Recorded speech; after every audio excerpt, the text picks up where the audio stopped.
микрофондон айтканга туура келип атат. Өзүңүздөр билесиздер, жергиликтүү кеңештерге шайлоолор өткөн. Бүгүнкү күнгө чейин эми ушул төш белгини бере албай койдук. Төш белгини. Аны себебин сурасак, себеби тендер өтүп, ана ошо тендерде чыр чатак болуп соттошот. Эми алар балким онча соттошот. Ал шылтоо эмес да алчы. Ушул эми билбейм, ушу төш белгини чече албагандайын өкмөт түшүнбөйм мен.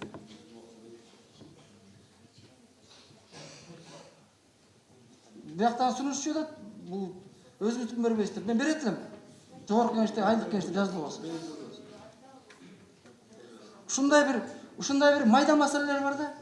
Ушундай майда маселелер бар. Ушундай маселелер жергиликтүү карапайым элдин бийликке болгон мамилеси.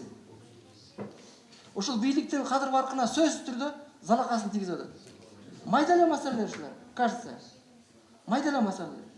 Бирок ошончолук бир жалпы карапайым элдин ичинде ушундай эме суроолор авторитетти көрсөтөт да.